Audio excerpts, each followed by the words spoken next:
House of the Dragon Season 2 Episode 2's ending further raises the stakes for the Targaryen civil war while continuing some of the more surprising character arcs of the series. Much of the second episode serves as a response to Blood and Cheese killing Prince Jaehaerys Targaryen and how both sides of the conflict react. Blood and Cheese themselves are both killed. Rhaenyra Targaryen is furious with Daemon, and Ser Criston Cole sends Ser Arryk Cargyll to murder the Black Queen. War isn't easy, and ruling might be even harder for both Aegon and Rhaenyra. The fallout from Blood and Cheese only makes things messier, with Arryk and Erryk Cargyll both dying at the end of House of the Dragon Season 2, Episode 2. That's followed by scenes of the king in tears, and yet another twist to the bad romance story of Alicent Hightower and Criston, and all of it will have further consequences as the Dance of the Dragons continues. Ser Arryk and Erryk's deaths explained. House of the Dragon Season 2 gets its first real action sequence with the duel of the Cargyll twins, as Arryk and Erryk come face to very similar face in a fatal encounter that results in both brothers dying. The twist to the battle, of course, is that it's extremely difficult to tell which brother is which, though it seems as though Arryk is the one who says that he still loves his brother, despite parting them. In the end, Erryk kills Arryk by running through him with a sword, a brutal finish but one that was unavoidable. The brothers may have cared for one another still, but it was kill or be killed. Erryk then falls on his own sword, a more surprising and tragic decision, though one that can be explained. Kinslaying is a terrible deed, and those who do it are said to be cursed by the gods. Erryk, a knight of honor, would know this, and so falls on his own sword in part because of that, but also because he would not want to live knowing he had killed his own brother, with whom he was once one soul. This may also be why he asks Rhaenyra to forgive him, alongside, perhaps, a perceived failure in allowing the attack to happen in the first place, and to forgive his death too. Kingsguard vows last until their death, unless they are relieved of their duties before that.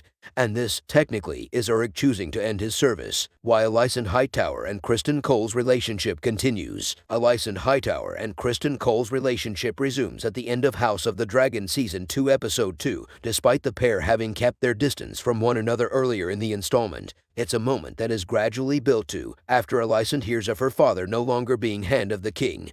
The plot to kill Rhaenyra and seeing Aegon in tears, and yet still comes as something of a surprise, given she slaps him multiple times in the lead-up. It shows there is a strong element of lust between them, but also that neither knows how to handle their emotions, and so it gets tangled up alongside grief, guilt, sadness, rage, and isolation. Why Aegon is crying at the end of House of the Dragon Season 2, Episode 2. Another surprising moment that comes in House of the Dragon Season 2 Episode 2's ending is a scene of King Aegon in absolute floods of tears, seen by his mother, who chooses to ignore him. You could argue her choice is because he needs to be alone, but it is more likely because she herself is angry with him and either doesn't want to confront him in that state or knows she can't help him. Aegon displays plenty of emotion throughout the episode, but it's mostly his grief manifesting as rage, which feels more befitting of both a man and certainly a king. So to see him actually crying is more powerful, and while it doesn't remove the bad things he has done himself or suddenly make him a better person, it does make him feel a lot more human. Aegon has lost his son.